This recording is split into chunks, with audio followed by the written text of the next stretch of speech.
Okay, what is an electrolyte? Kyle said electrolyte is a compound that dissociates completely, or almost completely. Okay?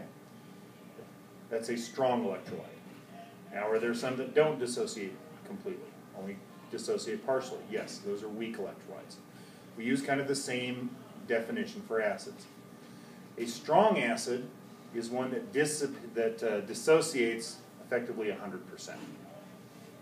Of course, since it's a double-headed arrow, it's never exactly 100%. There's always some being back-formed, but for our purposes, we'll say it dissociates completely. What then is a weak acid? It's one that doesn't dissociate completely. Okay? So for strong acid, we will say we have complete dissociation.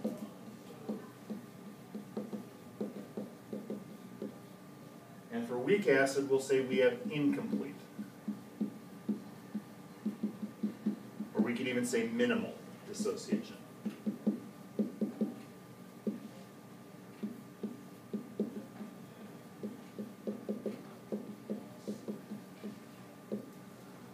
All right. Now, let's define those concepts in terms of equilibrium now.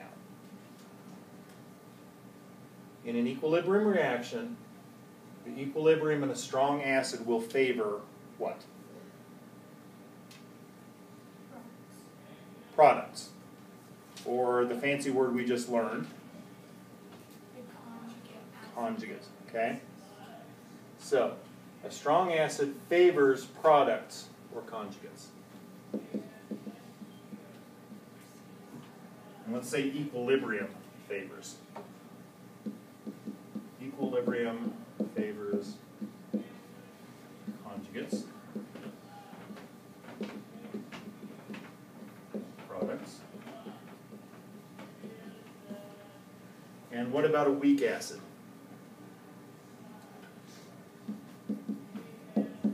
Equilibrium will favor the original acid. Okay?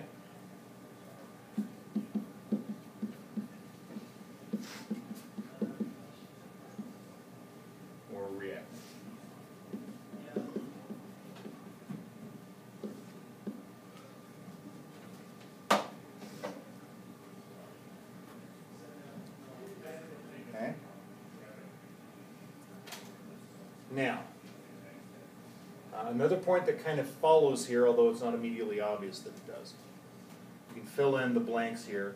Blank acids make blank conjugate bases. If we define these in terms of weak or strong, we can say this. Strong acids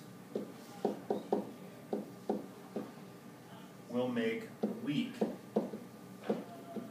conjugate bases. And the reverse is also true? The reverse is also true.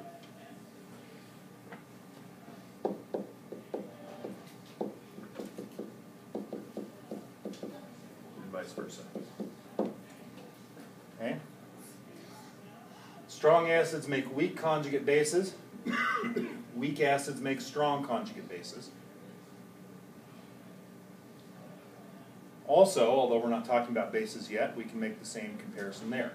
Strong bases make weak conjugate acids. Weak bases make strong conjugate acids. So sum that up however you feel would be appropriate. Strong bases are weak conjugate acids. They are not weak conjugate acids. They make weak conjugate acids. Yes. It's an important distinction. Okay?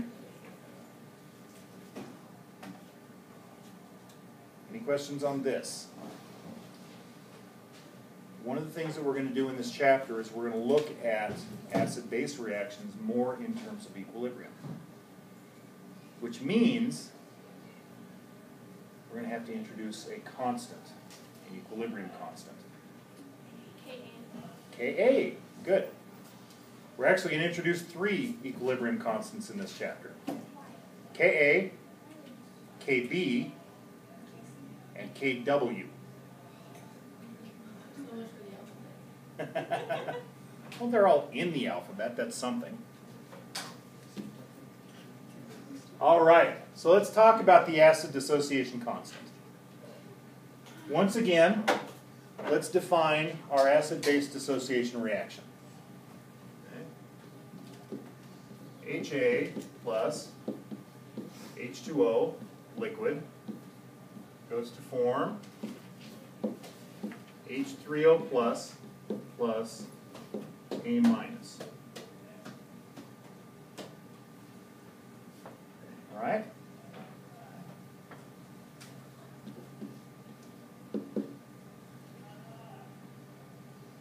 So if we were going to establish an equilibrium constant for this reaction, what would it involve?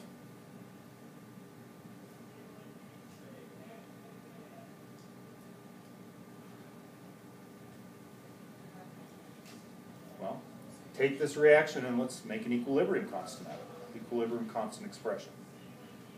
What do we have to do? Would you like a hint? We'll start with this. Concentration of the products. Does this look familiar? Say it. Concentration of the products to the power of their coefficients Mm-hmm. over the solution of the reactants. So concentrations of products raised to the power of their coefficients over concentrations of reactants raised to the powers of their coefficients. So, what's the equilibrium expression Ka going to be then? Concentration of H3O plus, concentration of A minus, over what? HA. Concentration of HA times, H2O. why not H2O? Because that is not Not matter. Oh, it's liquid. It's a liquid. As with our previous equilibrium expressions, we only include the gaseous and aqueous phases. We don't include anything that's solid or liquid. Okay? Now, if you happen to be working with what's called a monoprotic acid, in other words, an acid that only produces one H plus, these two quantities ought to be the same. And you shouldn't have to worry about exponents. This, however, could be different. Now, if we have a strong acid, tell me in just very general terms the value of Ka for that. In other words, don't give me a number necessarily, but describe what the number would be. Would be the total value of Ka. First of all, what's going to be present in the largest quantity for a strong acid?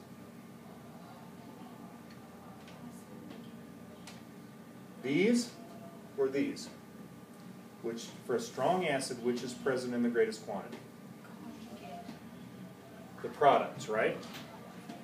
So, these values are going to be comparatively large.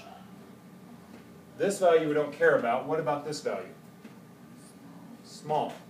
So if you have a comparatively large value times a comparatively large value divided by a comparatively small value, this is going to be a large value for strong acids. And in fact, as this approaches 0, those of you who do calculus, what happens to this value? It approaches infinity. So, the published dissociation constants, Kas, for strong acids, frequently just say very large. They don't even have a number associated with it. But if you see very large, that tells you, hey, this is a strong acid. This dissociates effectively